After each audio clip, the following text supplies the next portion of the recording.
And silence.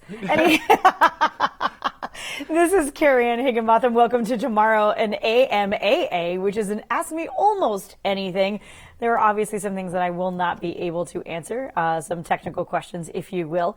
But I'm happy and ready and willing to answer just about anything else. My understanding is I also get the veto power of saying, yeah, no, I'm not going to answer that. So there's that. In any case, I just wanted to welcome you to this. Oh my goodness, hold on. Apparently my ears are not where I wanted them to be, so I need to do all of that thing. Thankfully, I've got Jami in the control room helping me out a little bit. Hi, Jami. Perfect. So I'm not completely alone, which is always a good thing for me because I always do something with a partner is really what it comes down to. Awkward. Not that awkward really all the way around, and somebody is texting me. Okay, good. It's just Apple News. In any case, welcome to Tomorrow. My name is Cariann Higginbotham, and I am here to, like I said, to answer just about anything that you have to ask me.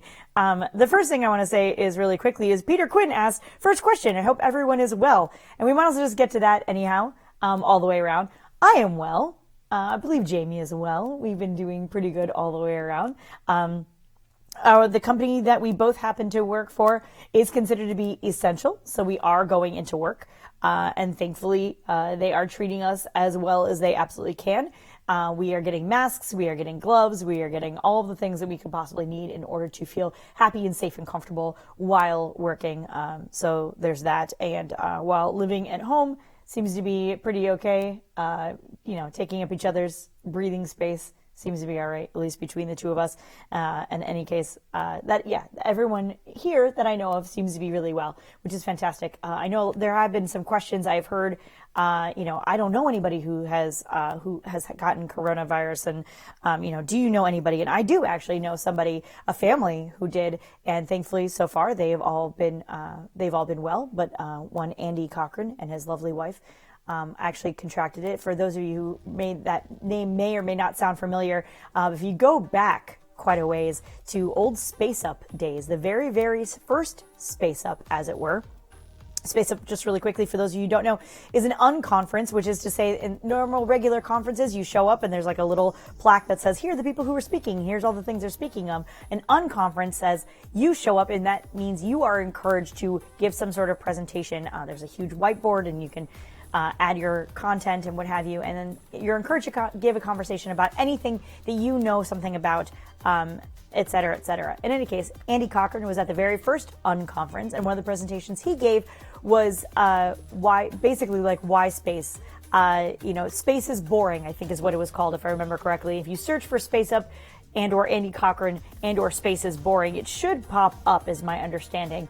And I was really intrigued by his talk initially because I thought space is not boring. I think space is really interesting. So why would you ever say that space is boring?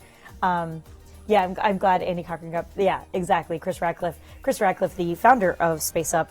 So thank you for joining us, Chris. Chris is a really good friend of ours, good friend of the show, et cetera, got us involved in Spaceup 1,000 years ago.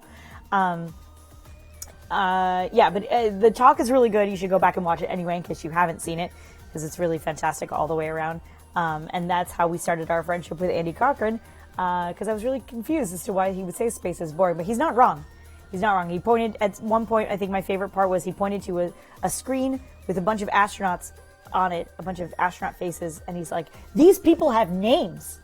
And that was really powerful to me because of the people that he showed, I could name one of them. And it was kind of sad that at the time, I didn't have the connection to space that I thought I did, which is really kind of interesting. In any case, a lot of people are tuning in from all over the world. Jazz Throwout says, greetings from Switzerland. Azarias, I don't want to pronounce that incorrectly, is saying, greetings, hello from Guadalajara. Hopefully I'm saying that correctly because my accents are not really good all the way around. In any case, let's see. So I'm sure we've got questions. Let's see. Peter Quinn already asked if we are doing well.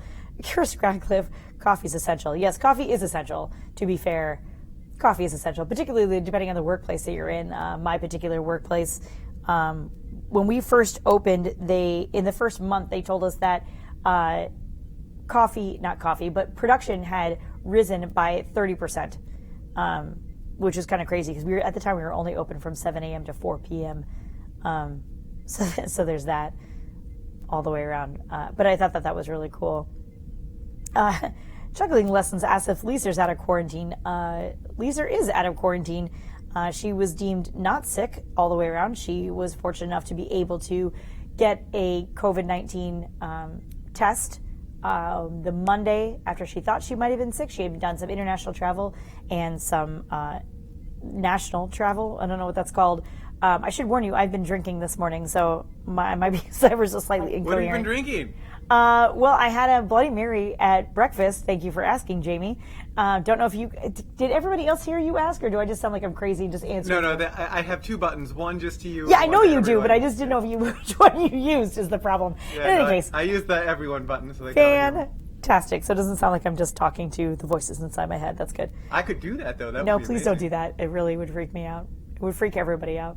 Also, I think I was promised music. Anyway, not the point. I gave you, I don't know if you can hear it, but you have Starship Sounds. Oh, and you had music in there, and I thought it felt weird. Do you want music or Starship Sounds? I'm good either way. In any case, Lisa was, like I said, doing some travel. She was at a conference. I forget exactly. I think it was a small satellite conference. I'm sure somebody will correct me on that one. And somebody at the conference did come down with some symptoms, some sort of miscellaneous symptoms, et cetera, et cetera. And so she went in, she got tested because she was not feeling 1,000%. And it took about a week for her to get results, but she did finally get results and she had tested out negative. So she is out of quarantine all the way at Satellite 2020 conference. Thank you, Lisa Stojanovsky, for being in the chat room and correcting me. I knew it was something like that. It was something along those lines, right? Yes, Smokescale aptly points out that the child is over my shoulder in this particular angle. Go to the angle so they can see it. Thank you. Appreciate it.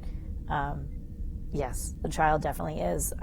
There was a demand, I'm not really sure how to word that, for a replacement of Benny that had been on the set. Benny from the Lego movie, little astronaut Lego Benny. Not previous Jami Benny? Not previous Jami Benny. No, who would want to replace previous Jami Benny? I don't know how to word that. I don't know, but I want that on a shirt now. Yeah, I think that on a shirt would be fantastic, actually. Yeah. No, not previous Jami Benny. Not a replacement to that. We already have a replacement to that. The replacement to Benny is Jami. So there's that. But in any case, for the little Lego Benny, there was an actual ask for something to replace that, and the child was deemed appropriate. Not necessarily by me, but that's okay. All right, let's see. So Peter Quinn asks, what is the airspeed of a laden swallow? I think that, if I remember correctly, that depends. And I don't remember what the answer is. African or European swallow. Thank you for the... Thank you. I appreciate Jamie's feeding me answers, and yet I don't know which button she's pressing, so it doesn't make sense in any way, shape, or form. Yeah, African or European swallow really is the question. If you can give me that, then I can still not answer that question. Fantastic. Let's see. Kevin F. says that rockets are always essential. I don't know. Honestly, I don't know that rockets are always essential. Rockets are pretty cool all the way around. And some rockets are cooler than others. But I don't know that I would necessarily call them essential. I guess it depends on what the rocket is launching, per se, right? Launching humans is not essential. It's really amazing, and it's very, very inspiring, and it's something that I'm very much so looking forward to getting back into. On the American side, I apologize. I realize we do have an international audience, so I don't want to discount any of that. Russia is clearly very much so launching and landing humans, so that's really amazing. But I don't know that rockets are essential, per se. It's fantastic that there are a number of companies that do build rockets that are deemed essential, and I think that's fantastic. But in terms of, essential workers all the way around, I think anyone who is deemed essential is putting their lives on the line, and that's very, very, it can be very scary. I think it's very heartwarming, and I'm very thankful of anybody who is doing any of that work. And I'm not saying that because I'm one of those people. I'm sincerely saying that because there are times where I absolutely have ordered food and asked for it to be brought to me. something as simple as that, somebody as simple as working at like a DoorDash situation, a Postmates situation, and any number of one of those situations. I went out and grabbed breakfast this morning from somebody who cooked me breakfast and then prepared the boxes and then gave it to me. And I'm eternally thankful for those people. I think what they're doing and what the grocery store workers are doing, not just above and beyond what the hospital workers are doing, what the janitorial staff is doing, and every single essential worker, people who are picking up garbage right now. I mean, imagine if there weren't people picking up garbage right now and processing all of that. Like, the situation that we would be in is just kind of crazy all the way around. Again, not to say that rockets aren't essential, but I'm not sure that they are. It is interesting, and I'm very thankful to have a job all the way around. Don't get me wrong. I'm very, very grateful. I'm sure Jami is as well. She's one of those people who absolutely positively does not know how to sit still in any way, shape, or form. That's how this AMA came to be, actually. Just yesterday, we were watching something. Sorry. Please don't apologize. We were watching Home, I believe it was, on Apple Plus. And for those of you who don't have Apple Plus, again, not necessary, not really essential, but there is a really fantastic, if you do, there's a really fantastic series called Home. And we've only gotten through 2 episodes, but they do a deep dive on people who have really interesting homes and have interesting philosophies around those homes, and or people who are making a difference in their neighborhood based around their home, which is really, really fantastic. The first episode was great. I don't want to downplay that in any way, shape, or form. The second episode follows an artist named, I'm going to get his name wrong. I want to say it's Theaster Gates.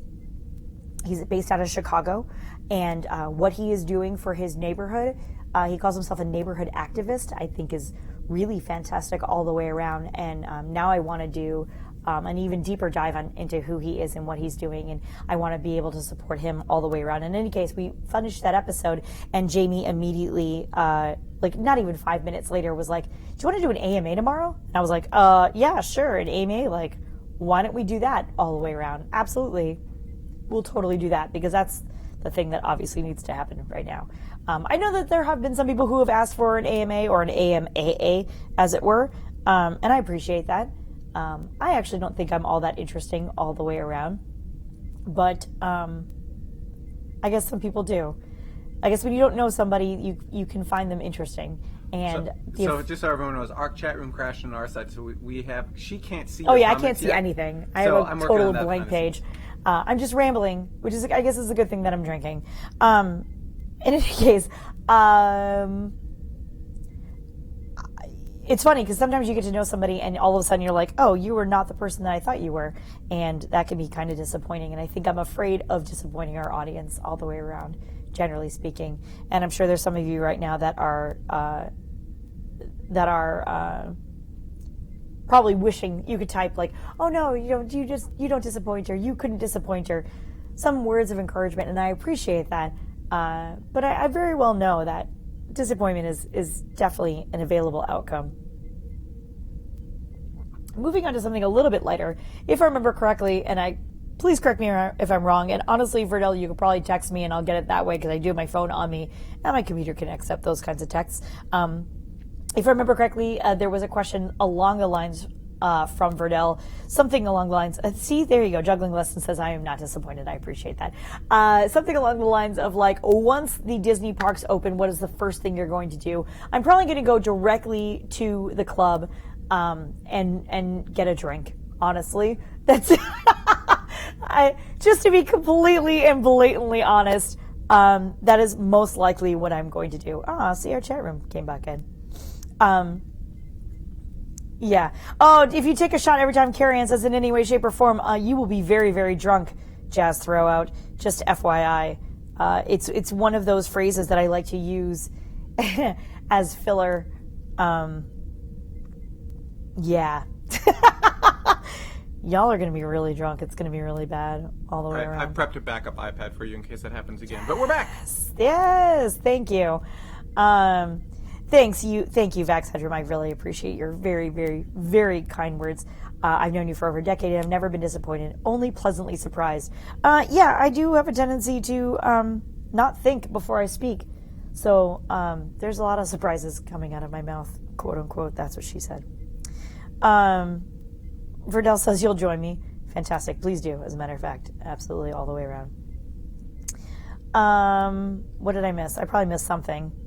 Who knows? I'm going to go back really quickly, and we're going to have some awkward silence for a second while we figure out the things that I may or may not have missed. I will try to... Oh, see, Kevin F. is from Norway. Hello, Norway. Space Enthusiast asks, what is my favorite rocket? I don't know that I have a favorite rocket. I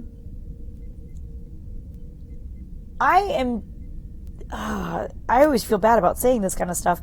I'm not super interested in rockets. So, it's not... shut up, Jamie. It's not... Like, whose AMAA is this? It's not the rocket that I'm interested in. It's what it's doing that I'm interested in. It's not the... See, I keep teetering on the gutter, as it were. In any case, the point is, it's not... it's not the rocket, right? Like, if anybody else was sending up satellites that were able to connect the entire world on the internet at a very, very low price or free, for instance, then I don't care what rocket it goes on. If anybody could send any rocket and send humans up to the International Space Station and or beyond and recover them safely, I don't care what rocket that is. That doesn't matter to me. Does that make sense? I'm not caring about the nuts and the bolts and how many windows and if there's some blacks, heat shielding on the wing or not. That doesn't matter to me. I don't care about that part of it. The part that I care about is the advancement of humanity and the equalization thereof, right? So the things that we can make better for humanity, the things that we can push forward on humanity, the faster we can get to Star Trek, the better, is what I'm trying to say. So I don't care what rocket that is. I don't care what spaceship that is. I don't care about any of that. I mean, I do. Inherently, obviously, I do. I have some kind of care around it, but I don't have a ULA sucks and SpaceX is great. Like, why? Why would I? Why? Like, China only is using this and Russia is using this. Like, that part of it I don't care. That's for them to figure out, honestly. I'm probably going to get a lot of flack for saying stuff like that. But you said getting closer to Star Trek is like what you're... That's what I want to get to. Yeah, I want... My question is, which Star Trek? No, not which Star Trek. Yes, which Star Trek? That's such crap. DS9, obviously, don't be stupid. I'm not going to expand on that. Next.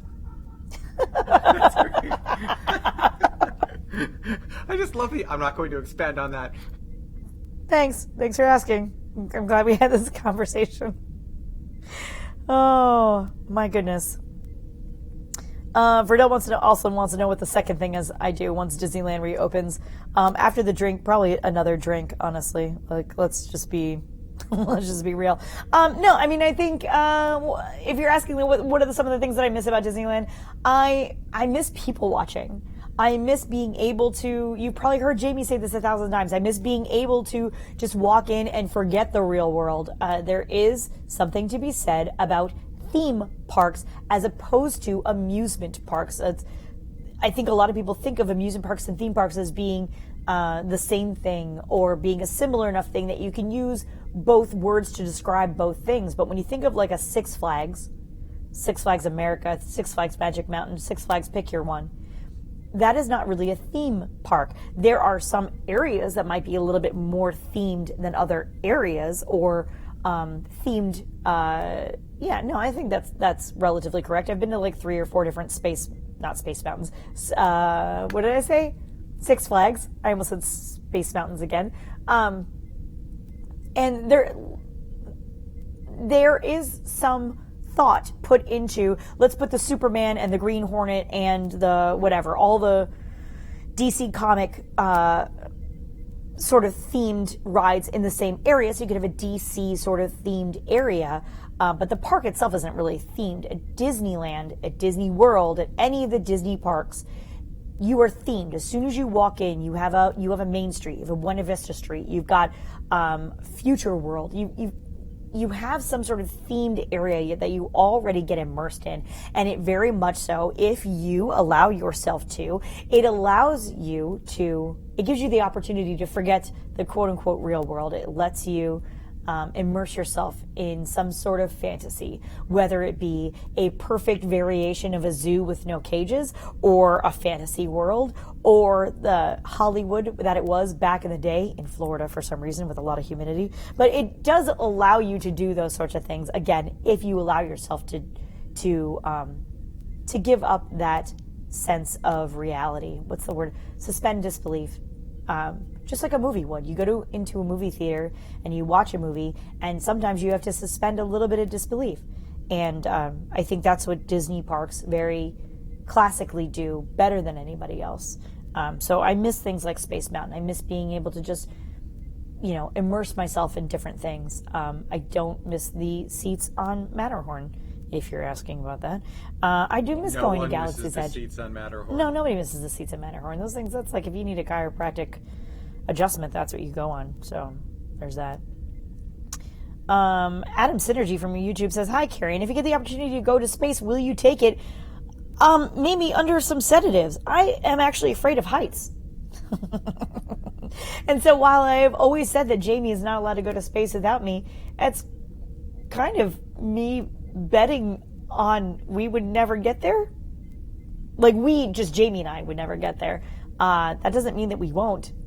But it is a little bit of that. I think that's a bad bet. I think with companies like Virgin Galactic starting to come online. Yeah, no, it's a terrible Blue bet. Origin, Yep. I think it's a very real possibility. We'll be able to go to, you and I will be able to go to space. Not right now. Yeah, well, and we also have to afford it, and we just bought a really dumb, expensive cat. In any case, Oh, you want to talk about Luna? No, there are questions in the chat room from other people. Someone If you want to asked talk her to me about about Luna, Luna. we can talk about other things. Oh, you're such a brat. In any case, the thing is that if Jami goes, I'll go. And I know that sounds really terrible, but I wouldn't want to miss out on that opportunity. And at the same time, it scares me basically to death all the way around. You want to tell them about parasailing? No, I don't want to. Someone asked her about parasailing. Sir, don't. So what inspired you at Tomorrow? Peter Quinn, this is a difficult question to answer for me. You will see a theme in a lot of these answers.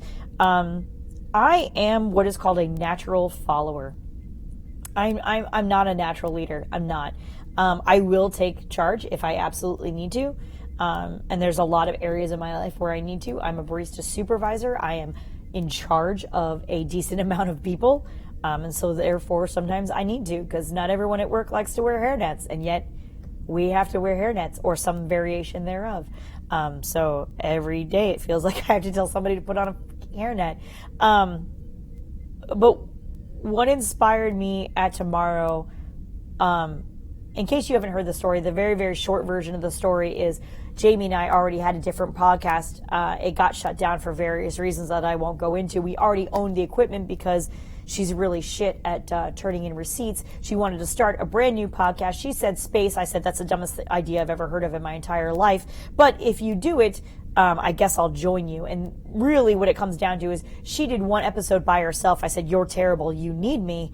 And I will do this as long as there's nothing to talk about. Like, as long as we have things to talk about in space. And then eventually, we stopped running out of things to talk about in space. There's always seemingly something to talk about in space, which is really actually kind of fantastic. On one of my social media profiles, it's probably still there somewhere. I think it might be on Twitter. I have something that sounds really clever and really deep that says something along the lines of like, I was inspired by the excitement in your eyes, or I was inspired by space by seeing the excitement in your eyes, or somebody's going to look it up now and re-quote it back to me. There you go. What does it say? I fell in love with space when I saw the excitement in your eyes. Yep, and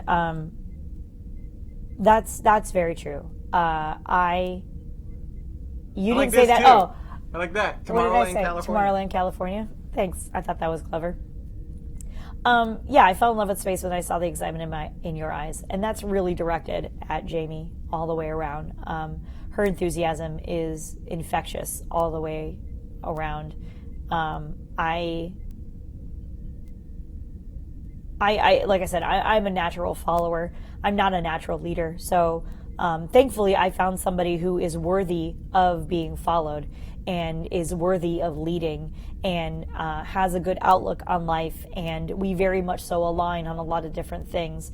If we didn't align, I wouldn't be with her all the way around. Like I said, I've been drinking, so y'all are going to be taking a lot of shots today. But what ended up getting me interested in TMRO, or TMRO, formerly known as Spacevidcast, was the human connection. I have always liked being able to connect in this way, to see what people have to say, to listen to people. I think that's why some people have called me Guinan of my particular workplace, and I take that as a huge compliment. Actually, I believe it was Chris Radcliffe was the very first person to call me that, and it means a lot to me.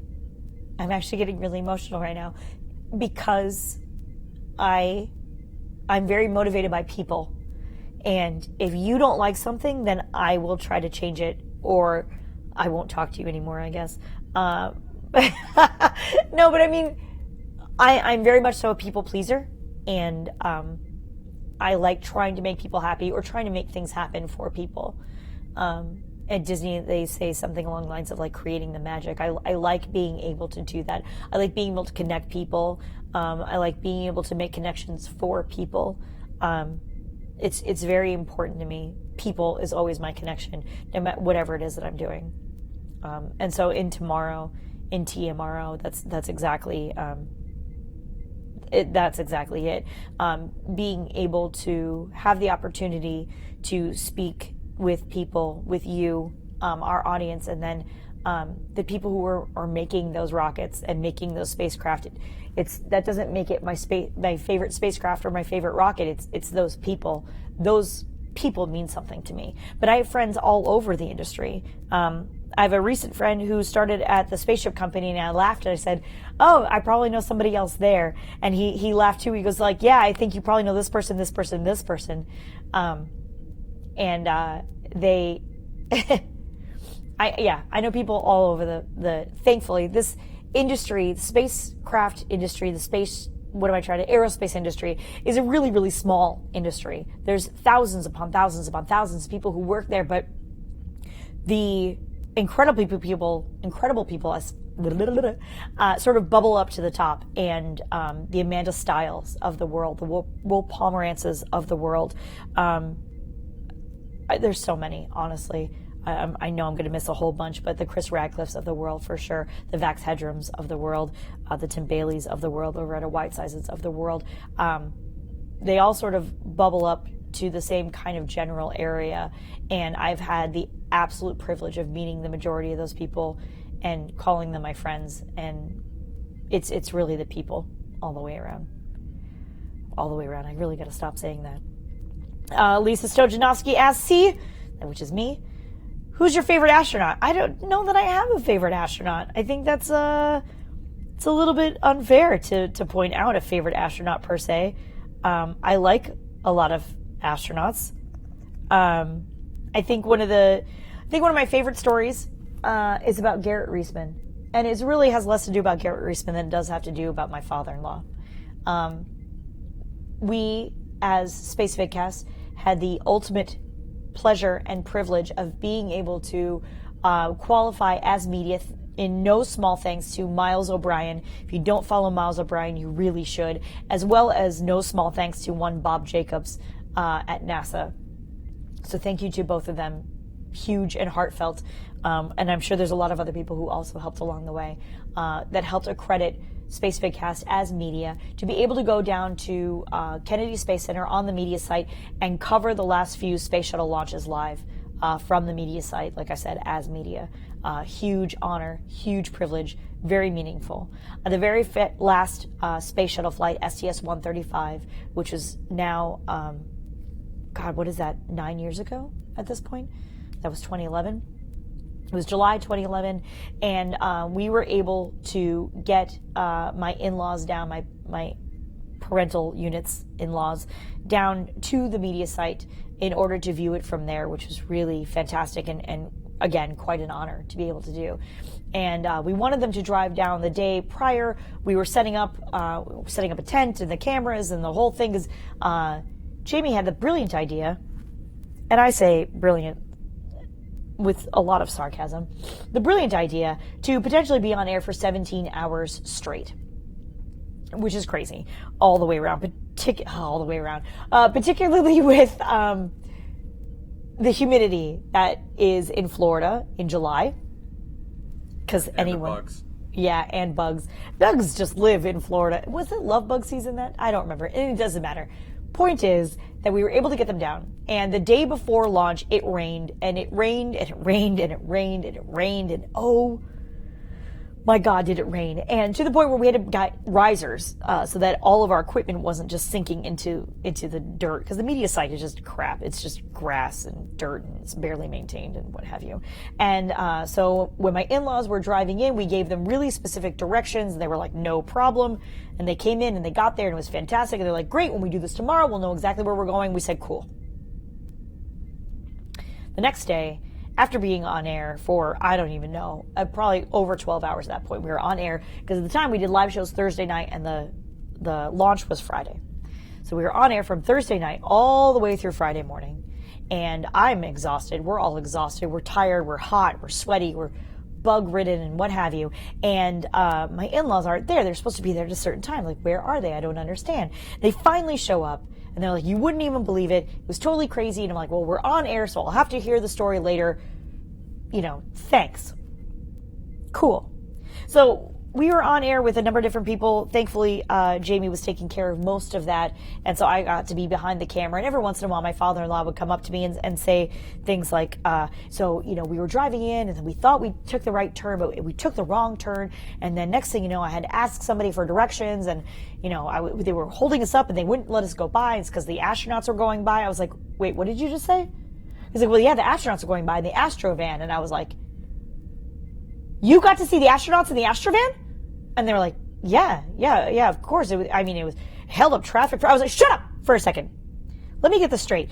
The Astrovan, which, by the way, is a, oh my God, what is that? It's an Airstream, which I have a huge, deep love for mid-century modern things. And Airstreams are like the quintessential mid-century modern thing. That is one of the things I've always wanted to see. And I'm not a huge space nut. I became a space nut when Jami made me one. And, but Astrovan, the Airstream, that is something I've always wanted to see in person because we were always broadcasting from the media side. It's something that we've never had a chance to see. So it's one of those things that I got really, really jealous of immediately. And he's like, yeah, I know. And the Astrovan went by and I was like, oh, fine. He's like, we had to ask for directions and then whatever. And then we finally got here. I was like, okay, cool, whatever. A little while later, we were about to interview Garrett Reisman, former astronaut Garrett Reisman. I guess once you're an astronaut, you're always an astronaut, kind of like a president, right? And Garrett's coming on and he's suiting up and miking up and what have you. And he sits down and all of a sudden, and you have to understand something about my father-in-law. My father-in-law, I'm 5'4", and I'm taller than my father-in-law. And I hope Dad Dog is watching right now. And if he's not watching right now, I hope he does watch a little bit later on. But Mom Dog, Dad Dog, Mom Dog is taller than Dad Dog. And my father-in-law is also redheaded. And he looks like a leprechaun. And I love him dearly, but he does. And it's probably because he's short and Jami's laughing right now because she knows this is true. He's behind the camera. Now, stay on this camera for a second, Jami, but this is what I see. I'm looking at the camera, and there's this very small man jumping behind it, like pointing at the camera, like this. And I'm like, I don't know what's happening, and he's very distracting, and I don't know what's going on, and I'm trying to focus on what I need to focus on, but he's pointing and jumping. Finally, I'm off camera, and I come back around the back end of the camera, and I'm like, what is happening? Like, are you okay?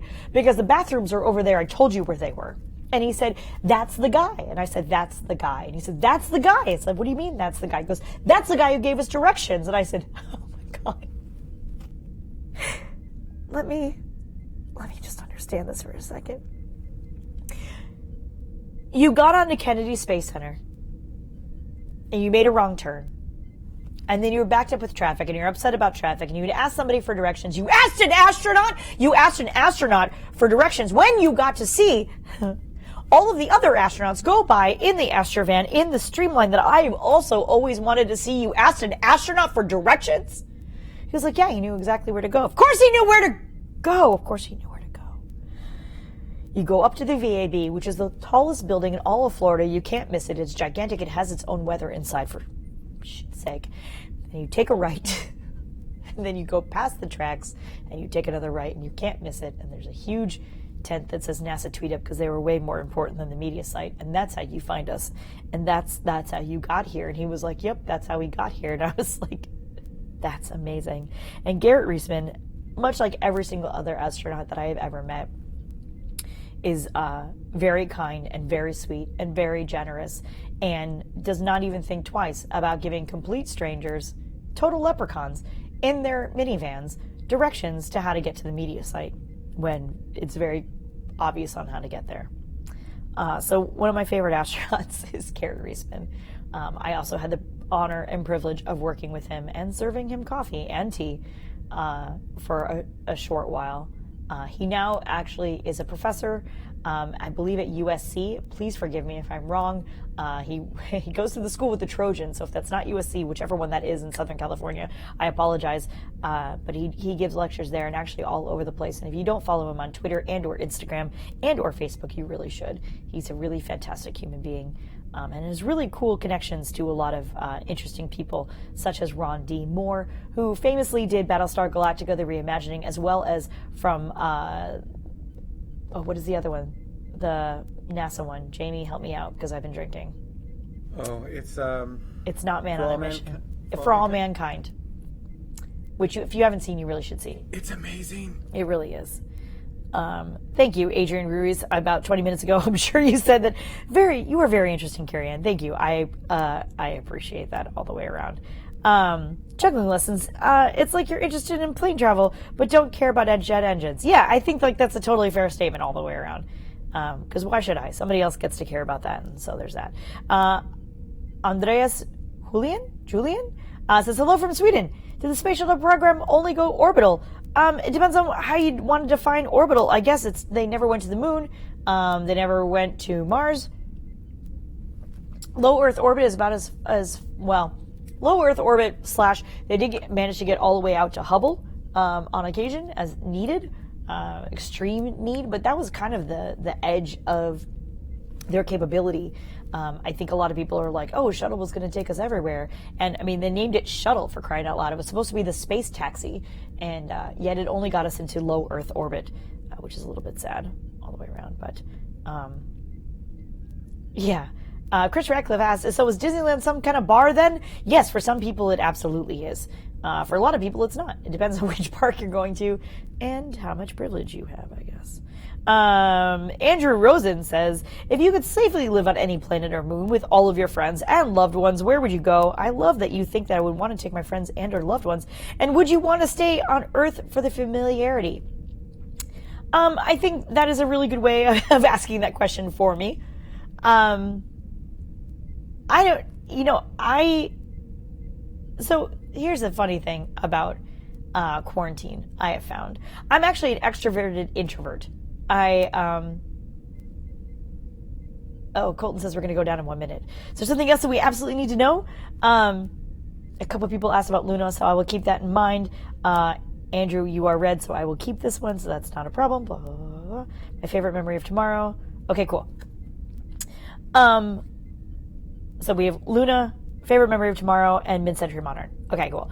If I could live on any other planet with my friends and family and loved ones, where would I go? And or would I want to live on Earth for the familiarity? I think I'd want to be able to visit Earth. How's that?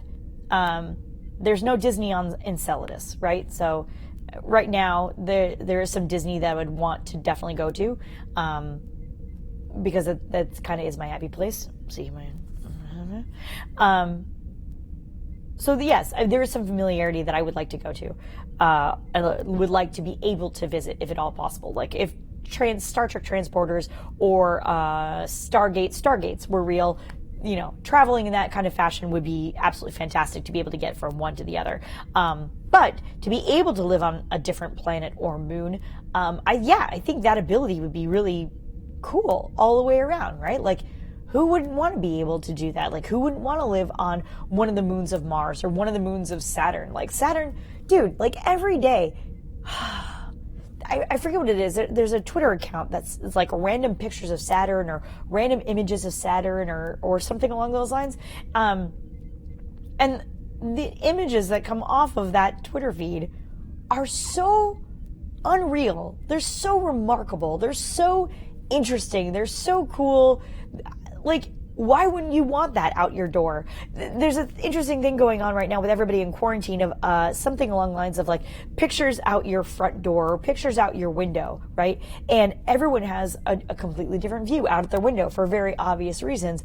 I just see my neighbor right across the way, but there's people who live in the mountains who have these fantastic views. There's people who live in the ocean who have these really fantastic views. And that's been really interesting to me, to be able to see out somebody's window. Like, what is your regular view out your window? And if your regular view out your window was Saturn or Jupiter, like, think how fucking unreal that would be. Like, sorry for language, but at the same time, like, sincerely, think how crazy that would be. You're on one of the moons of Mars and you get to see, like, what is it, Marco A and Marco B, like Wally and Eve kind of floating around and doing stuff, and be able to go by and be like, oh, look, there's Curiosity. Like, how fucking cool would that be? That would be so amazing. So, like, yeah, absolutely. I'd want to live on Enceladus, even though it's cold AF. Like, I would want to be able to see ice geysers. How amazing would that be? Like, maybe you want to live on Pluto, like, live right at the tip of the heart. Like, yes, absolutely. I don't see why not. My caveat is, yes, I would like to be able to come home. I would like to be able to visit. You know what? Honestly, I haven't even been to the Grand Canyon. There's so much of this Earth that I haven't been to that I would like to see. So it's hard to say, like, yes, I absolutely positively want to go out and live somewhere else on a completely different other planet and possibly even in a different galaxy. But I think that would be amazing. Especially, again, caveats being like, I'm afraid of heights, so I don't really like going very high. You know, all of that sort of stuff. But in theory, yeah, absolutely. I see absolutely no reason not to. Somebody asked me to speak about Luna. Luna is our cat, or is going to be our cat. What happened was that when Lisa was in quarantine, Jami and I were also in quarantine, as we had been hanging out with Lisa, and we weren't sure if that we were exposed, should she have had anything. So Jami and I went down into lockdown for a week as well, at the same time, until she tested out negative. And during that time, like I said, Jami is one of those people who just absolutely positively cannot sit still. She just is not. That's just not something that she knows how to do. And so she decided that we should get a pet. And it was at my discretion. She did let me say yes or no. In fact, for a little while there, she wanted to get 2 huskies because, of course, 1 husky, A, is not enough, and B, they do better with somebody else, which they do. I mean, I can't deny that. But we ended up compromising, if you will, on a cat. I have mostly working. Oh, there you go. You got the video? There you go. There she is. We decided on a cat. And while I am a huge fan and usually a proponent of adopt, don't shop, this in particular case, because we could not agree on what kind of cat until we saw a friend of ours, Kyle Schember, who happens to be in the chat room, until we saw Kyle's cat, this Bengal cat, which is a very... Actually, I think that's Ryan's cat. And is it Ryan's cat? And it says, theirs is an F2 Savannah. Yes, and ours is not. Do you know what ours is? Ours is a Bengal, yes. She's a Bengal. Oh, right, they have a Savannah. Copy. Okay, in any case, this similar type of cat, I guess I should say, Jami just absolutely fell in love. That's what happened. So Ryan gave us some information about their cat and where to find a similar cat. And we ended up purchasing this particular cat. Some of you may note that there is a little bit of a kink in her tail, which is hilarious to me all the way around, because of all the cats I could possibly have, I managed to pick out one that happens to be kinky. And those of you who know me very well will find that hilarious. Those of you who know me not so well will still find it funny. In any case, yeah, this is Luna. We did not name Luna. She is part of the L litter of this particular cattery.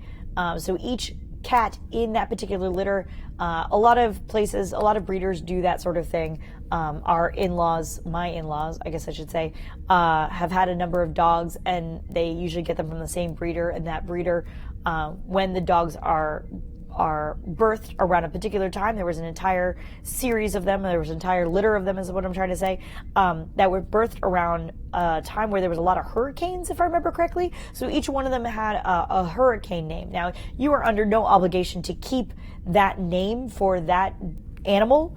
So should you want to change it, you absolutely can. We had that opportunity. She happened to be of the L litter. All of the cats in that litter had an L name. She happened to be named Luna. That is not why we picked her out. But at the same time, you know damn well we're not changing that. So her name is Luna. We're going to call her Luna. Kyle Shepard says, no, don't own the animal. The cat owns us. That tracks. Yeah, that 1,000% tracks. Let's see. Hey, what are you drinking again? Liquid. Thank you for asking. I'm dying. Hold on a second.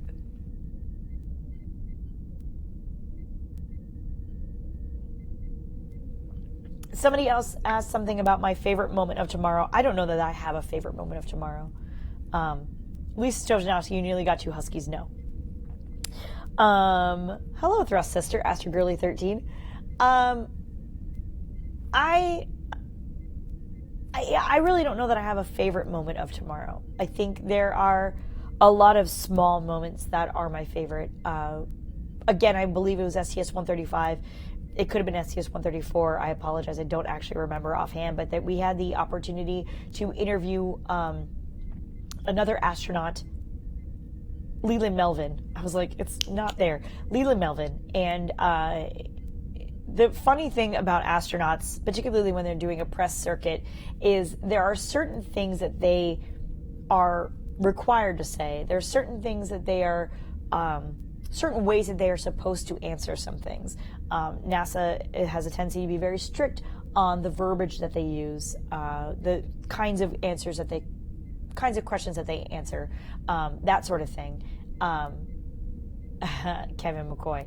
Thank you, Kevin. I appreciate that. I'm sure Jami appreciates it even more. We will get to that. I won't skip that question, I promise. In any case, but there are certain things that NASA astronauts, they are trained on how to speak to the media. However, the cameras are not rolling, when the microphones are not on, they are obviously able and allowed to do and say whatever it is that they please, whatever comes naturally to them. And Leland Melvin was at the press site, and he was doing the press circuit, and we were, like I said, one of the people that was able to interview him. And before we got him on camera, we offered him some water, asked him if he was hungry or something, because we had some snacks. He's like, yeah, I mean, a little bit. And I was like, yeah, we've got these Uncrustables. And he was like, a what? And we were like, Uncrustables. He was like, what do you mean? And I took one out. And for those of you who are not familiar with Uncrustables, there is a jam company or jelly company called Smucker's that produces these things called Uncrustables. They are peanut butter and jelly sandwiches, historically speaking, but they are stamped out with just a round middle, so there's no crust that you would normally have on a square piece of bread. You can make them at home. I'm sure if you have cookie cutters, I'm sure it'd be just as easy to do. But he had never heard of such a thing. He had never seen such a thing. And all of a sudden he was fascinated. And I think when I use the term fascinated, I really mean like fascinated. He straight up was like, what do you mean? Like, what is this? Like, there's no crust on this? Like, this is just a thing that you have? This is amazing. And we were like, this is so cool. Like, he's going to be such a great interview. I'm so excited. I was like, yeah, do you want one? He was like, yeah, do I want one? He opened it up. He was like, this is so cool. He's like, this is so great. Like, other than like maybe a little bit of breadcrumbs, like you could totally have this in space. Like, this is like the best thing ever. And he ate it and he was so excited about it. And it was just such a really cool moment all the way around. To have and to experience. And again, another reason why it's difficult for me to be able to pick a favorite astronaut, right? Like, he was really cool to talk to. That was a lot of fun. I think that was a fantastic experience. I think my very first shuttle launch, Atlantis, it was on 119, and I forget on which one it was. But being able to see that again from the media site was amazing. Being able to feel it, being able to finally understand that every single time that I've ever seen a shuttle launch on camera, and then the noise is so loud that the microphones kind of clip, they kind of get that kind of noise. I always thought, just get better microphones. Like, this is stupid. Like, why do you do this? It's like, that sound is terrible. And then when I heard it in real life, I realized that's what it sounds like. That's actually what it sounds like. Your ears can't vibrate at that same frequency. Your sound just kind of cuts out. That's what it does. That's exactly how you perceive it. It also hits you in the chest, but the sound itself is correct. It was unreal. Really impressive. Let's see. Astro YYZ says, I missed the shuttle pre-launch comm call-outs. Yeah, absolutely. Kevin McCoy says, yeah, the air is clipping to vacuum. Yeah, it's nuts. It was hard for me to understand that that's what was happening. It was hard for me to just comprehend it. I just figured that people were just doing things wrong. Oh, God, somebody's really excited to see me, but I don't know who that is. In any case, Kevin McCoy, like I said, I would not skip this question, so we will get to this. Have I ever been parasailing? The answer is yes. Thank you for asking. Oh, you fixed the purple line. That's fantastic. Tomorrow. Yeah, and I just realized it was probably up for all of Yuri's night, too. It is a glitch in the way our system works. That's so great. Learning things on your AMA, prepping for our next-gen live broadcast when those start. So thank you, everyone. Yay! Yeah, thank you. Yeah. Yay. Whoever this person is super excited to see me, and I don't know why. Okay, so really what it comes down to is Jami wants me to address my fear of heights and parasailing. So we will... Because it's an amazing story. It's it's a stupid story. So on our 1-year anniversary, Jami decided to take us onto a Disney cruise, which was really, really amazing. It was the very first cruise that I ever been on, and I really enjoyed the experience. I think Disney does a top-notch job all the way around. Colton says learning so many things. So that's why, yeah, it doesn't matter. In any case, I think Disney does a really good job of customer service. And every single time that we were in port, there were people who were painting the outside of the ship, just covering up any little blemishes, et cetera, as if you care. But at the same time, like, it's amazing that they would take that kind of time and care into their ship at any given point in time, that at any moment they had the opportunity to make something better, they did. And I really appreciated that. And one of the areas that we got to go to was Disney's own island, Castaway Cay, spelled C-A-Y, but pronounced K-E-Y, for reasons I still don't completely understand. And one of the opportunities that we got was to go parasailing. And Jami really wanted to go parasailing. She is one of those people who likes to take risks. Risks? Yep. Come on, it's a Disney excursion. What's the risk? Where's the risk? She likes to take risks. And where's the risk? Is this my story or yours? Good, she's laughing. In any case, this is something that she wanted to do. And for those of you who missed it, it was our 1-year wedding anniversary. So while I did know Jami relatively well, the short version of the story is we went to high school together. We did not date in high school. We met 4 years after my graduation, 3 years after her graduation. We were engaged within 6 months of that meeting again. We were married a year later. So I knew her. I just didn't know her that well. Not like I do now, obviously, after nearly 20 years of marriage. Again, my story or yours. Do you want me to tell it or not? Color commentary. It's color commentary. Well, everyone missed what you said because I was talking over you. I'm just saying. Anyway. Whatchamacallit. So we decided to go parasailing, which was a terrible idea for Cariann's part. Because again, I am not a fan of heights.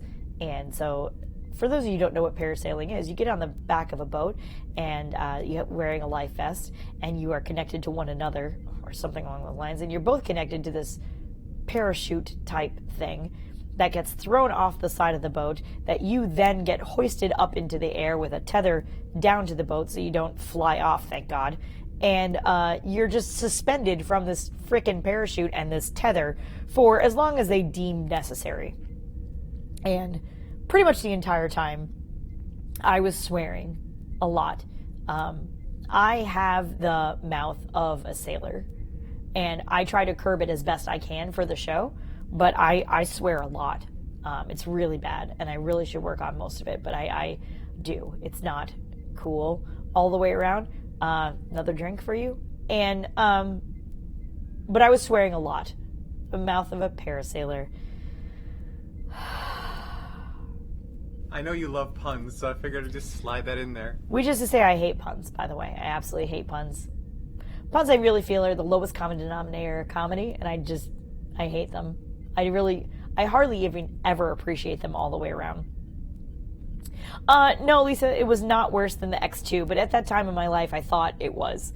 Hoisted up into the air, really, because if anything fails, what do? I fall like however many feet or meters down into the water, which if you're at that speed, it's going to hit like concrete. So like that wasn't super reassuring. That Just parasail down. Just grab onto it and parasail down. In any case, the point is, I was swearing pretty much the entire time. I was very upset. Why did you do this to me? I hate this. I fucking hate you. I don't know why you fucking did this to me. Why did you do this to me? Any variation of that theme was repeated pretty much until the time we got back onto the boat. Which was funny because about 20 minutes later, I was like, I'd do that again. And most of that is because I have a huge fear of the unknown. I'm really not comfortable with it just at all. I like to have a plan. I like to have really set expectations. I like to have a good understanding of those expectations, not just like, you're going to be hoisted to this thing and put in the air. Like, I want to understand what that experience is supposed to be like so that should something go wrong, I know what to look for. That's what I like. So, yeah. Kieran says, I miss the Cariann and Jami disagreements. Don't worry, they still exist. No, they don't. Yeah, they do. Yeah, was it worse than the X2 roller coaster at Six Flags Magic Mountain? No, it definitely was not. Six Flags Magic Mountain X2 roller coaster is probably the single worst experience of my entire life. Wait, worse than the sky buckets? Yeah, Yeah, the new sky buckets at Walt Disney World Resort had me shaking and crying and wanting to get off, but I was able to open my eyes and stare at my feet if need be. The X2, literally every single time I tried to open my eyes, all I saw was concrete. Like, with enough drinking, I would probably get on Skyliner again. With enough drinking, I would kill somebody before I had to get on X2 again.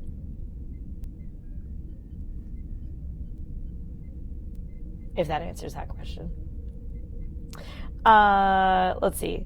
Adam Synergy said, most memorable Cariann moment. Talking about crying watching the Falcon Heavy launch, I remember thinking, yeah, she really cares. Yeah, I do really care. It's funny, though, because that particular day, I just didn't believe it was going to go. I was so convinced. I was convinced it absolutely was not.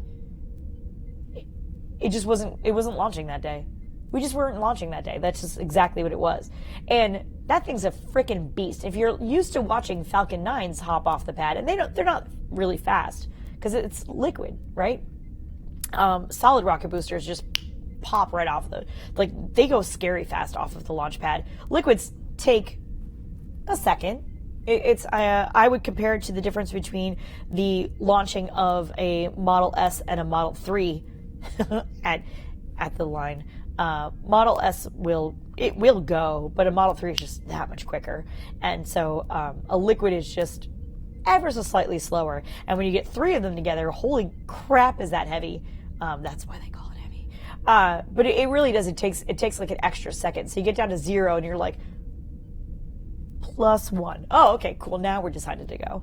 I really just didn't think Falcon Heavy was going to go that day. On the demo flight is what we're talking about. Every time I watch the video, though, literally every single time I watch any sort of recap on it, I do get emotional and I do cry about it. It was, and it's not the rocket. It's not. It's the people behind the rocket. It's those people that I serve every single day. It's those people that I talk to every single day. It's those people that I know. Those people work with all their heart. And they give up willingly anything and everything to be there. And it's not the only company that does that. There's people in every single company that do that. And it's so meaningful to me that I have the opportunity to serve them and get to know them and get to know their cats, their dogs, their kids, their wives, their husbands. Really, really remarkable people. Some of the dumbest people I've ever seen in my entire life, but some of the smartest people, some of the most caring people. I say dumb because, again, I serve coffee, like, let's be clear. But it is the most astounding thing to watch people, hundreds of them, fill up their coffee cup. And when I say fill, I mean full. And then try to attempt to put milk and or sugar in it and then stir vigorously as if somehow, magically, the cup is just going to get bigger. It's impressive. There is a theory that I have laid out, which is deep, not wide, which we actually got from a completely different source. But the deep, not wide theory is that most of the people who work at the establishment that I work at, and this I'm sure goes for many, many companies, that person's knowledge is deep in whatever it is that they do. We'll take Jami, for instance. She knows this video stuff and live video stuff probably better than nearly anyone else in the world. Deep knowledge. But it's this other fringy stuff, like directions, or how to cut your hair, or what shoes to wear that day. Just nothing. Just absolutely nothing. Now, granted, I've never seen her fill up her coffee mug and then try to put milk in it because she drinks it black.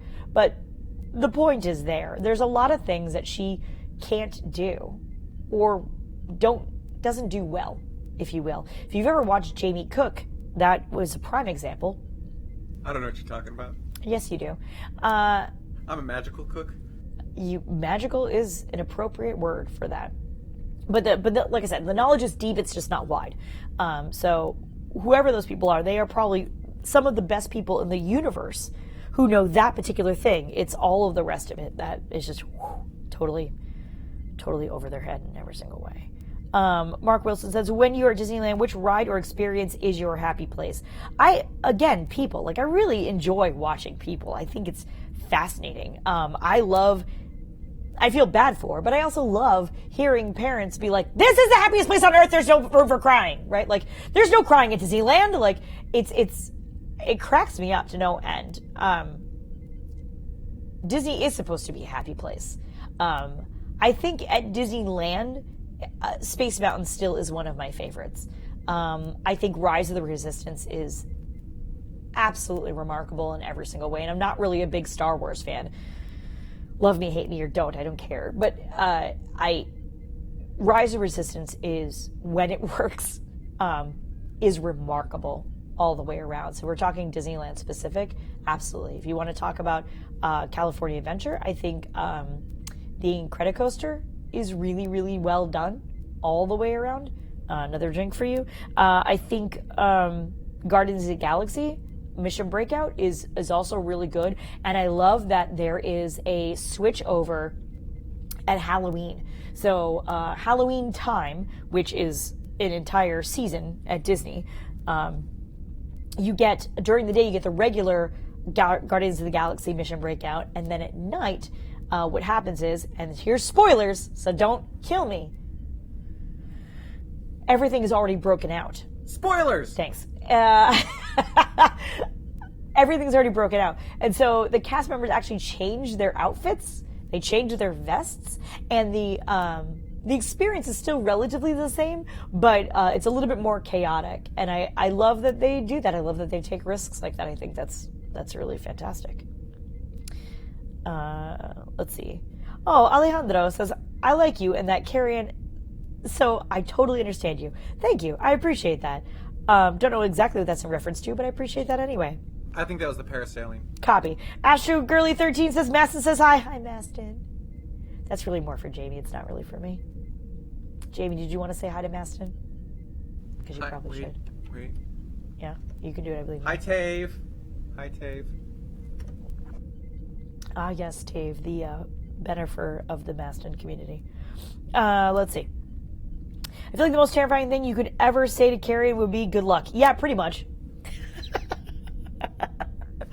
I value having an understanding of what it is that I'm getting into. I find value in having experiences with a safety net. There are plenty of experiences I've had.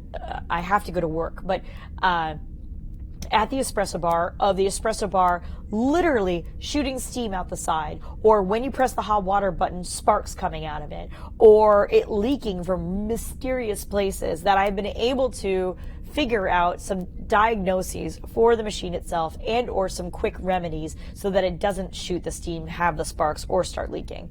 And that knowledge helps me continue on to be able to troubleshoot other things that pop up that I've never experienced before. And so I value the experience. I value having that knowledge and not always having to look up in a manual. What do you do when there's steam shooting out the side of the machine? Because guaranteed that's not in the manual. Like guaranteed, it's just not. So yeah, good luck is very scary to me. I'm not a big fan of that. But again, follower, not a leader. So if I have somebody else who's leading, even if blindly, I am really fantastic. This is one of my favorite things about Jami and I. We are really fantastic at being devil's advocate for one another. And while I'm not a very religious person, I do say things like, oh my God, and devil's advocate. But still, the point is that I like being the opposition so that you can see things from a different angle. And so I try to present every angle, whether it be negative or positive, to any situation so that we can potentially see a pathway forward. Even if it doesn't work, like could be infinite forks in that pathway, but being able to get a general sense of where you want to go, I think is really valuable, just generally speaking. Let's see. Smoke Scale says the Falcon Heavy and Starman video gets me choked up every time I watch it, especially right there at the end when it shows a circuit board that says made on Earth by humans. Yeah, absolutely. Like, how could it not? Like, it's that connection, right? It's that connection to other humans. Even if you don't know who those people are, having that connection, I think, is very valuable and very meaningful. Absolutely. Kevin M says Falcon Heavy demo just makes us giggle every time. Yeah, I don't see why not. Really, I think that's a perfectly reasonable reaction. Having that kind of joy come from that, I think is really cool. Chris Ratcliffe has already interviewed me, by the way. Granted, I wasn't drunk at the time. I'm not really drunk now, but I am still drinking. Wait, what are you drinking? Liquid, thank you for asking. Chris Ratcliffe says, what's the dumbest coffee drink someone has ever tried to order? I think Lisa actually kind of answered this already. She said 38 shots of espresso, which is not entirely true, but somebody once named JP, and I know for sure he's not watching, so I can say this freely. JP, dearest good friend of ours, JP. It was my very first coffee job. It was at a Starbucks. It happened to be the very first Starbucks in the particular town that I worked in at the time. Asked for a venti espresso. A venti is a 20-ounce cup. It's a hot cup. And a venti espresso normally would just be like 3 or 4 shots in what Starbucks calls a short cup. Now, for those of you who ever go to Starbucks, you realize that there's a tall, a grande, and a venti. Some people ask why there's a tall if it's a small one, a grande if it's kind of only medium, and a venti if it's the large one, because venti's 20 ounces. Grande used to be the big, because there used to be a short. It used to be short, tall, and then grande. That's what it used to be, but Americans are just greedy and like their coffee and think that if you add more milk to it, it means that there's more coffee in it. We don't know. We don't have a good coffee culture here. We're working on it. We're getting better, but right now it just is what it is. In any case, so short used to go into a short cup. A short cup is 8 ounces. Used to be an 8 ounce. Tall is a 12 ounce. Grande is a 16 ounce. That's why the venti is 20 ounces. Each of them are 4 ounces different. See? That's how I did that. In any case, and he said, no. What I really want is a venti cup full of espresso. And I said, I don't think you understand. Espressos come in shots, and shots are a unit of measurement. And being that unit of measurement, 1 shot is equal to 1 ounce, or at least it should be, which is funny because if you go to any bar, pretty much anywhere in the world, and you ask for a shot of something, you typically get something more than 1 ounce. But screw all those people. Really, 1 shot is supposed to equal 1 ounce. So just go with me on this math really quickly. In something that is 20 ounces, should you ask for 20 shots, then you are asking for 20 ounces of espresso. Here's the thing. Back in the day, I didn't actually know that there was such a thing as caffeine poisoning. There is such a thing as caffeine poisoning. And if you want to Google it or Bing it or whatever it is your favorite search engine is, you will find that caffeine poisoning is kind of scary. It's different than alcohol poisoning. It's different than actually a lot of different kinds of poisonings. It's interesting in that what happens is your body decides to evacuate everything in its stomach contents. Everything. And when it's done, it continues to do that until it decides that it's done, even though your stomach might be empty, which is to say that you're throwing up so violently, so often, for so long, if you're lucky, by the way, that all the blood vessels in your eyes burst and you look like a zombie until those things decide to heal. And then the consequence is that you don't like coffee anymore. It's much like those old things that people used to say of like, oh, well, I smoked my grandfather's cigarettes and then he made me smoke an entire pack and then I was so done with cigarettes, I never wanted another one in my entire life. Well, that's what happens. You get so sick of coffee, so disgusted by coffee. You don't want to hear about it. You don't want to smell it. You don't want to be anywhere near it. You don't even want to have a hot chocolate for a good decade of your life. Yes, Jamie? Has that ever happened to you? Have I ever had caffeine poisoning? No. That's why I introduced JP. So no, JP, you know that's not what I'm asking. You know that's not what I'm asking. Have you ever had something where you're like, you had such a violent and visceral reaction? What? I drink red wine and I've had lemon chicken since then. Thanks for asking. Are you going to make someone in the chat room ask the question as to why you did not like red wine and lemon chicken? Is that what's going to happen? No. No, but finish your coffee story. I will go over that. So a good friend of mine asked for 20 ounces of espresso, and I did not know that caffeine poisoning was a thing. So I very stupidly gave him 20 ounces of espresso, and he very, very, very stupidly drank all of it, which I couldn't imagine was, even... Oh, Pablo Uceta. I hate you. Here, I will do this just for you. Whoop, there you go. Oh no, I missed it again. There. He drank all of it and then very quickly was very, very sick and was throwing up quite a bit. All of the things. Pablo Uceta, who normally goes by Paul, but thanks for all of that. I love how all of you actually, Juggling Lessons said that, and Alejandro and Pablo. Thank you, chat community. Yeah, you all suck. Just FYI. This is not a Cariann story. This is a Jami story. But we'll go through it anyway. Wait a minute. This is not... Hold. Please feel free to come on. Yep. Wait, how is this a Jami story? Well, you're the one who fed it to me.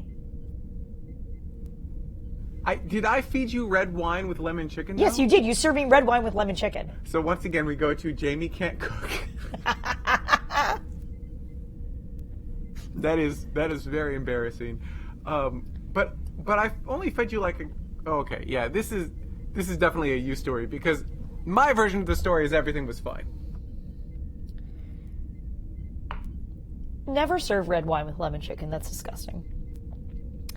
First of all, red wine doesn't go with chicken unless it's coq au vin. FYI.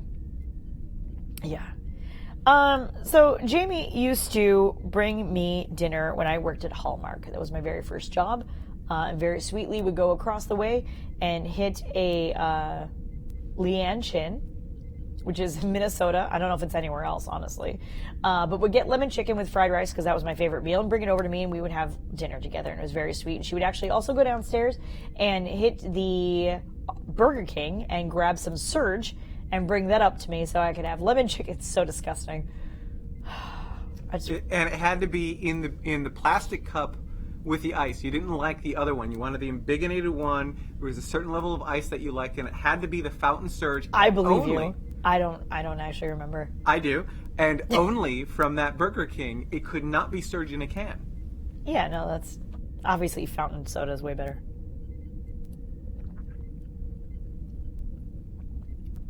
Done with that one. In case you ever wanted to bring me another. In any case, wait. Hold on. Excuse my ignorance, but what is Surge? Do you have another? I don't know. Probably in the refrigerator. Surge, my fine young friend, was Coke's answer to Mountain Dew. Again, you should Google it. It was Coke's answer to Mountain Dew. I believe it was Coke. It might have been an independent. I'm not really sure. But it was bright-ass green. See this green? It was like this color. Would you like me to pour this for you? What is it? Black cherry? Oh my god, gross. It's great. It was this or grapefruit. These are the only flavors you have left. So disgusting. Allow me to now take this back out of the frame. You're stupid. Oh, I think I can just keep it. Anyway. No. That's blue. I hate you. In any case, Surge is, it was supposed to be like a Mountain Dew. It was very, very sweet. Actually, if you go to Burger King right now, I believe they still have it. Although you can't have caffeine, so please don't have it. In any case, the point is that it was very, very, it was like I don't know, it was Mountain Dew-esque, but like better, kind of? It wasn't quite as lemon lime as Mountain Dew is, but it was still, I don't know. Don't have it. It's disgusting. In any case, that's what I liked at the time, and lemon chicken and fried rice. So when Jami wanted to have a date night, Jami the sommelier, she asked me over to her apartment, which was with the now infamous JP who asked for, who asked for the 20 ounces of espresso. And JP had vacated for the night. Thank you, JP, for that. I appreciate it. And cooked me lemon chicken and thankfully not fried rice, white rice. And Jami prefers red wine, even though I don't drink wine, typically speaking. And so she served red wine with this. So stupid. And I was at the age where I had never really been drunk, which is not to say that's actually a falsehood. I have been drunk, I just didn't remember it, which I know when you're drunk you probably should or should not remember it, but my excuse is I was very, very small. My parents took me to a wedding. I don't remember any of it, but very, very small, and I drank the teeny tiny little bit that's left at the bottom of like wine glasses and stuff out of a lot of adults' wine glasses, and I got drunk. Apparently I went on over to my parents, wherever they were, and said, "Mom, Dad, watch this," put up my arms and like face planted onto the dance floor. That's why I don't remember it. So I was drunk then, but in my adult life, I had not been drunk, so I didn't recall any of it. And my friends, even though I was over 21, my friends were like, well, you're just not drinking enough. And what I didn't understand was what they meant, which was to say, you weren't drinking often enough to build up a slight tolerance in order to get past the sleepy period in order to feel the buzz. They just kept saying I wasn't drinking enough. So what I thought they meant was I wasn't consuming enough. So what I did was, on that date night, which is hilarious that it was a date night, Jami decided to do laundry that night. Didn't you, Jami?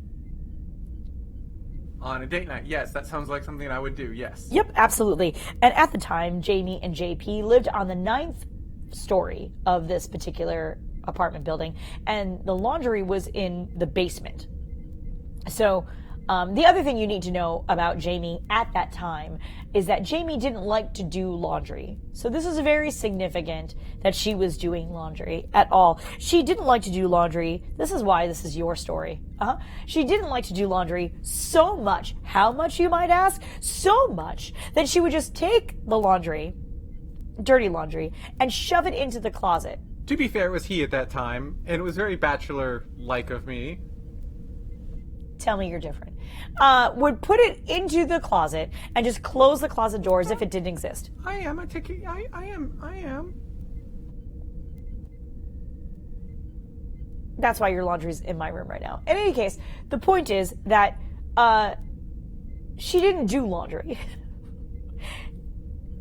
So doing this laundry was like a monumental effort. Again, I don't know why we were doing it on a date night, but that's fine. So what would happen was, and this is why Jami wants me to tell this story, what would happen was that Jami would take a basket of laundry, go all the way down to the basement, start a load, and or take one load from the washer and put it into the dryer, and then come back up. But it would take a while to do that. And I thought, while that's going on, maybe I'll just have another glass of wine. So every time that Jami would go downstairs and then come back upstairs during that time, and there was a lot of times, I would have another glass of wine, and then Jami would go downstairs and switch the laundry. Kyle says, you're learning so much. I know you have no idea. Go downstairs, switch the laundry, come back upstairs, and I would have another glass of wine. And it got to the point where I finished off the bottle of wine. Basically by myself. I finished the bottle by myself. Jami had a glass, so I drank everything but one singular glass of wine from that bottle of wine, which, by the way, not a great bottle of wine, and particularly bad with lemon chicken. Let me reiterate, lemon chicken. Yes, Jami? What is it you want to say to that? Nothing. Is it something for the audience to hear? Maybe I should start a YouTube cooking show. God, please do. On Jami's bits, and you could watch me you can watch me pair red wine with a lemon chicken. So disgusting. The problem is, again, one more time, for those of you who weren't listening, I had not really drinking a whole lot in my life up until that point. I had finished a beer. I think I tried vodka and I really hated it. Yeah, I think that might be about it. My mom used to cook with wine, but I don't really think that counts because most of the alcohol burns off anyway. So I had finished off nearly an entire bottle of wine by myself, and it wasn't really good wine, and I had it with lemon chicken, and at some point I got to be, and no, I did not shotgun the beer. God damn you. I hate you a whole lot. Pablo. I know Pablo, by the way, in case that's a question, because normally I would not speak about my my audience in such a manner, but Pablo I know. No, I did not shotgun the beer. The point is that I was pretty drunk, and it got to the point where, and Jami, please correct me if I'm wrong on this, where every time she came up with some laundry, I was like, I don't feel so good. I don't feel so good. I'm sorry. I'm really sorry. I don't remember. I feel like it progressed. I'm sorry. You definitely hit that point at one. You definitely got there. I just don't remember when. I'm sorry. I just repeated myself. Like, it was so bad. I didn't know how to control my thoughts all the way around. I didn't know how to say anything other than I was sorry, because I was starting to realize that the room was spinning and I could not control it. And if I closed my eyes, it was a lot worse. And I then also realized that I was going to shortly throw up, and that if I didn't get to the bathroom quick enough, that it was going to be everywhere. And I did everything that I could to get there as soon as I could. And to be fair, to my credit, I did in fact get to the bathroom, but by a toe. And then you got to the bathroom. That is a true statement. And then I threw up because I was basically past the threshold. So I threw up, and I threw up a lot, and I threw Exorcist style. Yeah. I mean, it was just it was like a fire hose, and I think you were turning your head as you did it. You're like, how can I impact the maximum amount of spray damage here? To my credit, or not to my credit, to my non-detriment, the toilet lid was down. So I was aiming, but it just sort of splashed off of it, all of everything. It was not good. And to Jami's credit, she thankfully did clean up all of that for me. I apologized probably 8 million times that day. Probably 8 million times that day. Kieran asks, have you watched the Imagineering documentary on Disney Plus? No. Do you want to know why? Because Jami watched it without me. Next. Hang on, you watched the fashion show without me. Oh, I'm so sorry. Does watching Tim Gunn and Heidi Klum really count as watching something without you? Particularly Disney related when we were married at Disney World? Is that what you're trying to say? Yeah. You're not buying it? No. Is anyone buying it? Seth asked if I woke up dead the next day. Alejandro also asked if I woke up dead if I'm dead. I'm not really sure at this point. I mean, I guess I could be. It's really difficult to discern. Yeah. Kevin McCoy asked if I have any fun stories or memories from the Yuri's Night webcast. So let me explain to you the Yuri's Night webcast really quickly.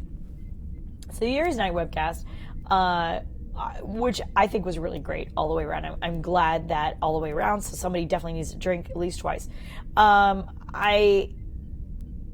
It's not the show that I would have produced, but that doesn't really matter because we were doing it on behalf of Yuri's Night. And for those of you who don't know what Yuri's Night is, again, please Google that and look that up. But it is the general idea. It is the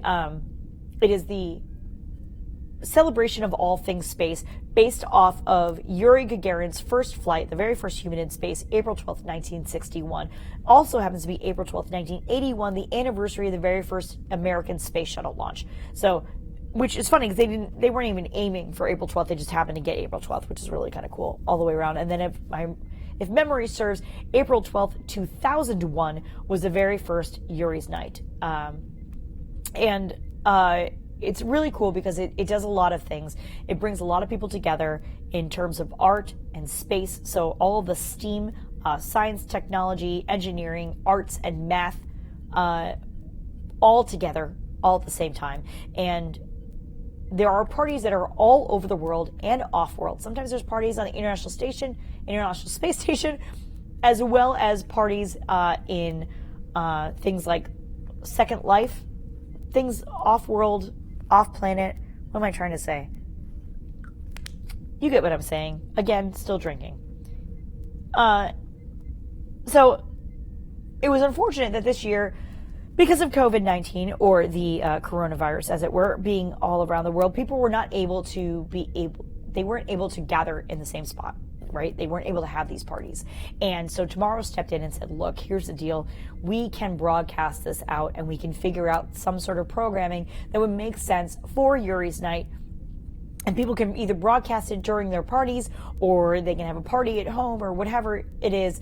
But we can still make it really interesting. And Yuri's Nights, at least particularly in LA, have a tendency to have people who come in and are Yuri's Night ambassadors, and they say things about Yuri's Night, and they explain the things that they're doing, the projects that they are most involved in, that they're very passionate about, and get people excited about space, which is what Tomorrow really ultimately stands for. We are trying to get humans excited about space, right?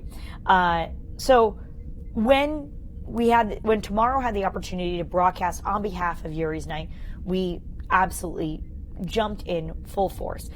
Jami did an amazing job. She worked for 3 weeks, completely revamping the entire studio.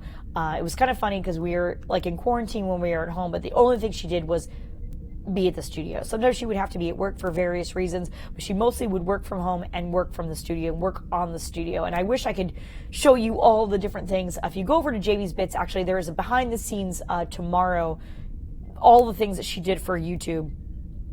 For Yuri's Night, in preparation of that particular broadcast. It's no small feat. It's a monumental effort that she did. And while I did miss her every single night at home, I also was working like crazy pants, and so I would get home and then go to sleep pretty much nearly as soon as I got home. I was working like 12, 13, 14-hour days.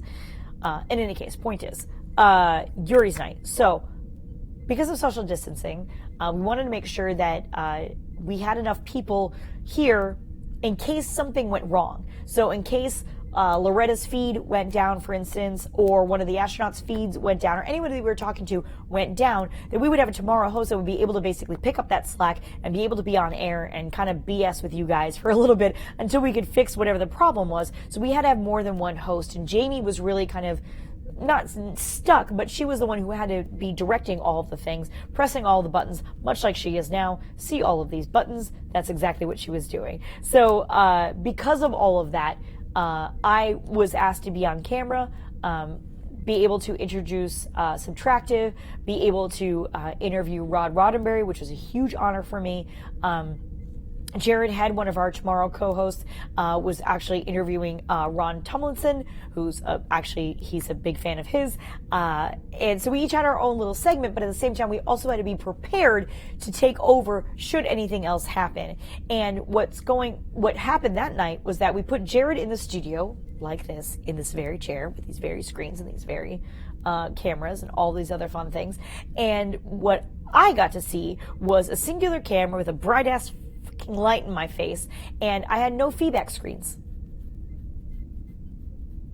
See, like right now, I can see that I'm on program. I can see that I'm on this camera. And if Jami were to switch cameras, I can see that I'm on that camera because I have a cute little screen over here that you can't see that's just ever so slightly between these two cameras that I can see what I look like, which is why I keep messing with my hair. It's why I keep tugging in my t-shirt a little bit because I can see what I look like. I can see what's in program, I can see what's in preview, and I can see what's on TD Cam, and I can see what's on the social. Jami just came out of the control room. Don't know where she's going, what she's doing. Maybe she's taking a picture. I have no idea what's going on. In any case, the point is that my particular view is where I was. I was in the green room. And in the green room, for those of you who have visited us, and those of you who want to visit us, you certainly can. We can take that. What are you doing exactly? Oh, you're going to give us the view of what I see. Okay. In any case, I was in the green room, and in the green room, we have a kind of a half circle of chairs, and we have 3 screens up there, one of which always has ISS above. Shout out to Liam Kennedy, ISS above. If you're not familiar, please get one of those. It's really cool. It will tell you when the International Space Station is above your viewing area and where to look so that you can kind of go out, see the ISS, kind of wave maybe. It's really interesting. And it's kind of a cool thing to share with your neighbors and get people excited again about space. You could point to that and go, look, there's 6 humans in space right now and they're floating above you. Like, it's nuts. One of the screens also always has program on it. The other one usually has preview on it, which is to say that program is what is currently on air. This is what's currently on air. This is what's currently on air. And preview is what's about to be on air. So I can see that if Jami wanted to show some sort of cat video or what have you, I can see that that's what she's already queued up, right? That's what's going to go on air. That's the preview that's on air. And I have a gigantic screen right about here that shows me all of those things normally. And when you're on the set, that's what you get. I actually have another gigantic screen. I don't know how big these screens are. These are like 60-inch screens, maybe 70-inch screens. I can see the entire chat room there as opposed to what I have on my computer, which I don't know if you can see this or not. I actually just have the host chat room. So I only have the things that have been highlighted in the red, the blue, the green. There you go. So you can kind of see. There you are. You can kind of, I'm going to walk over to it. Oh no, I can't. Hold on a second. All of the things. I have to put all my things down. I have to grab other things. Okay, here we go. So this is the camera that this is the sort of close-up camera, if you will. This is the program. This is the preview. So right now, this is where we're at. So it's kind of, you get this infinite, there I am, there I am, there I am, there I am. And then this is the preview. This is right where I was. And then this is the chat room. I feel like weatherman right now. This is probably pretty much exactly how they do this. This is the chat room, so I can see the entire chat room as opposed to what I have in hand. And then this right here, this is, wow.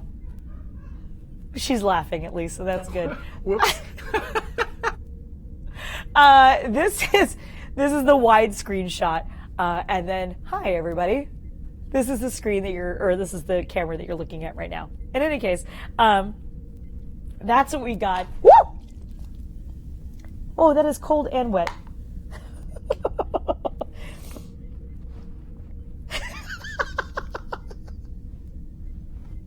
No, I don't think that's going to do jack anything at this point. But it is kind of hilarious that I did it, particularly on air. Thank you. You were amazing. Yep. Did you get... It went everywhere. Well, why don't we take one more and we'll wrap up so we can, Oh, thank you, Tars. You are soaked. Oh, my God. I'm so sorry. It's okay. It's totally 1,000% my fault. It's fine. I'm going to wipe off the equipment, though, because that's hilarious. Oh, cold and wet. That's fantastic. Oh, even something on my phone. In any case, what was I saying? Something I'm not even entirely sure. Paul, to answer your question really quickly. Well, yeah, obviously you figured that out.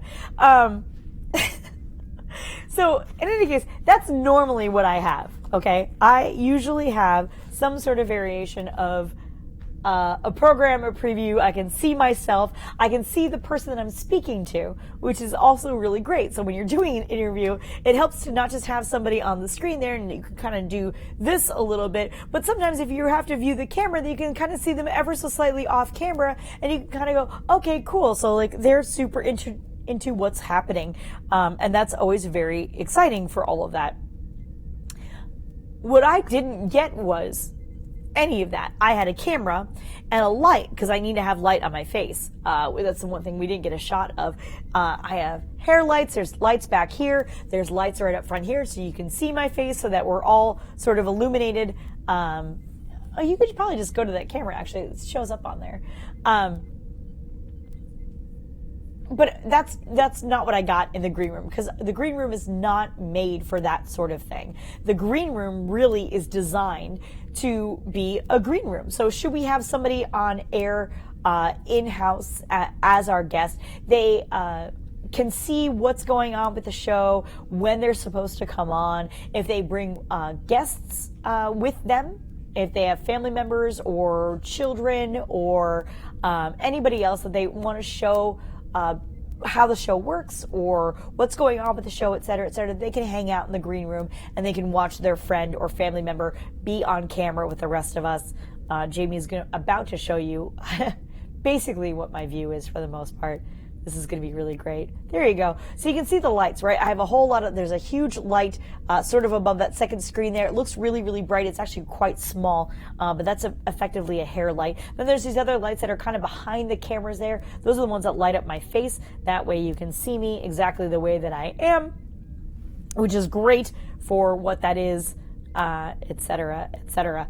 And that's normally what I get. That's not what I had in the green room. The green room, I had a singular camera and a bright light right on top of the camera because we weren't able to mount it from the ceiling, just shining at me, and I had no return video. I had absolutely no clue what it was that Rod was saying or doing or what he looked like. So if he was sitting there and I was talking to him and he was like, I would have no idea. So what I ended up doing was overcompensating. And for those of you that know me, if you zoom into any of that video in any way, shape, or form, you can see the absolute fear in my eyes. Terrified. Totally terrified. Because I felt like I was running blind. I was hoping that he was interested. I was hoping that he was excited. I was hoping that he was comfortable on camera. I didn't know for any of it until way later that he had like this kind of like messy desk behind him. Somebody was asking who was on his t-shirt and I was afraid to ask because I didn't see the t-shirt, so I didn't know who it was. And what if I asked a really stupid question, like what if it was Picard on his shirt? What if it was Guinan on his shirt? What if it was Tesla on his shirt? What if it was Elon on his shirt? And I was like, so the chat room wants to know who's on your shirt. Like, how silly would that look? And how ridiculous would that look? If I was like, so tell me about a little bit more about who's on your shirt.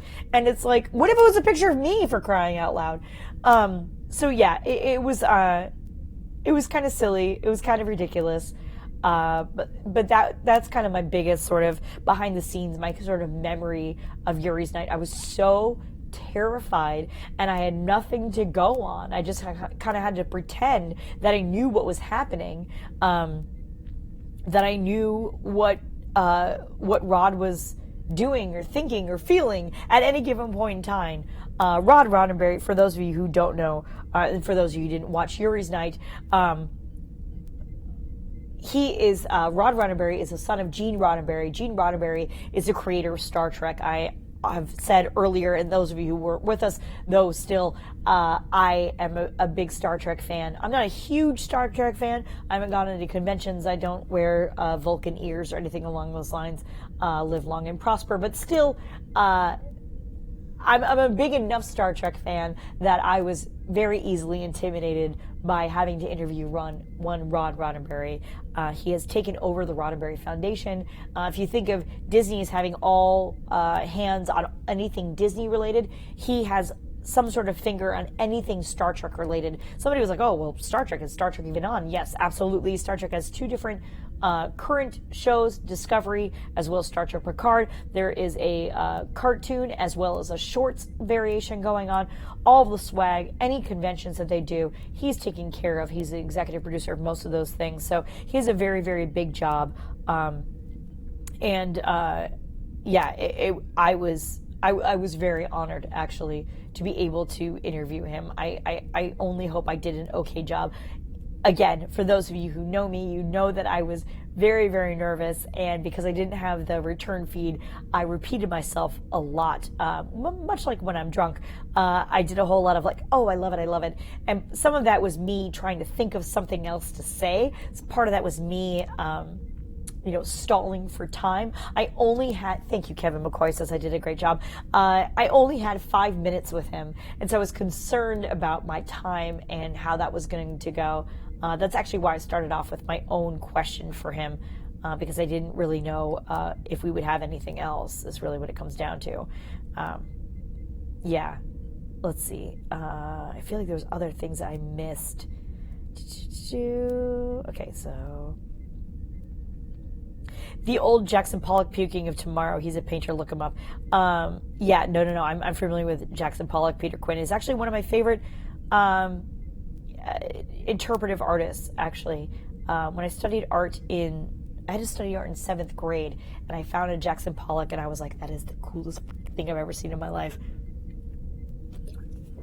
And I know a lot of people don't know or don't appreciate Jackson Pollock for what he does and what he did, but I actually really love a lot of his pieces.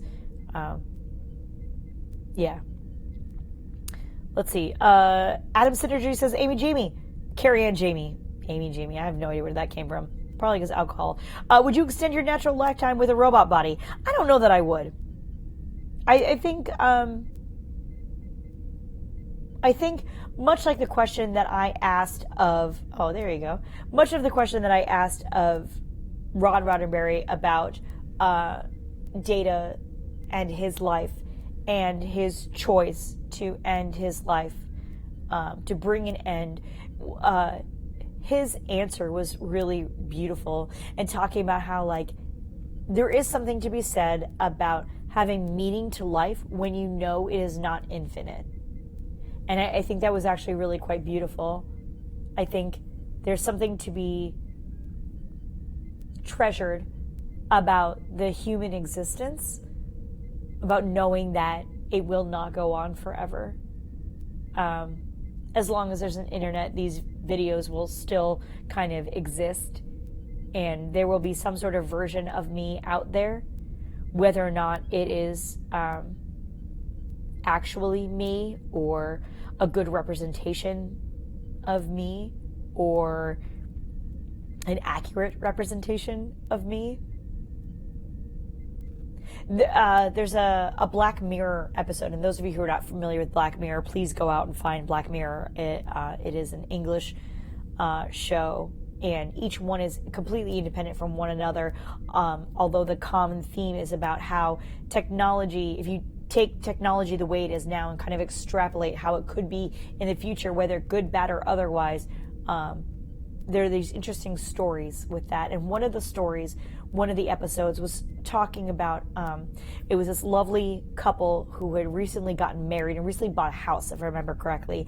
And he went out to the shops, and he was killed in a terrible accident, and she was mourning him and mourning his death and mourning her loss.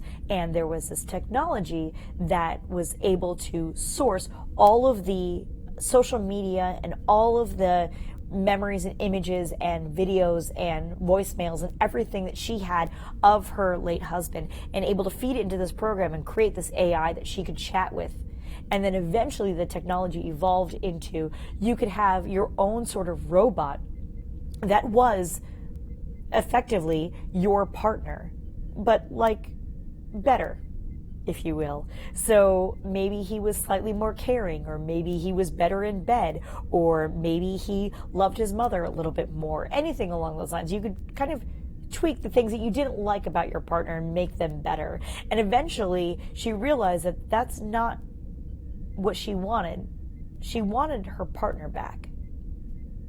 And she wanted who he actually was, not the better version thereof, that it wasn't real and it wasn't right. And so I think, again, that speaks to a little bit of the human experience, right? Like, my partner may not be perfect and I may not be perfect for my partner, but we work at it day in and day out. And I think that says something about who we are, who we can be, who we want to be. And if there is no end to that, then what does that make us, really? Does that make sense? I think that's a really inspiring place to close you out. You're just at under 2 hours. Oh, so really? If you want more, you can keep going, but otherwise that seems like a good break point. No, I think I'm good, because I probably have to use a bathroom, and nobody wants to see that on camera. It's like that SNL sketch, the Zoom. Oh, that's really lovely. Astro YYZ really quickly said, there we go. Sorry, I missed your interview, Cariann. At what point in the show did it air? If you go over to yurisnight.com or youtube.com/yurisnight and you go over to their particular YouTube channel, they have actually all of the different interviews notated all the way around. Again, somebody else is drinking. And I interviewed Roddenberry. I also interviewed Subtractive. I don't know if that got notated necessarily, but Roddenberry interview was done by me, so you can feel free to go over there and check that out. Like I said, I was absolutely terrified, so please don't judge me too harshly on that. And I also couldn't see him, so I had no feedback. Like I said, I was definitely overcompensating. I was nodding a whole lot and smiling a whole lot, slightly ever so creepily, et cetera, et cetera. But that's, I think that's about it. We will do this again sometime, I promise. And maybe I'll be sober. Maybe I won't be. I'm not really sure. In any case, this was a lot of fun. Thank you guys for joining me. I really appreciate it. I'm glad that we had things to talk about. I'm glad that you even remotely were interested in any way, shape, or form. Again, I think somebody's drinking with that one. So I'll see you guys next time. Bye.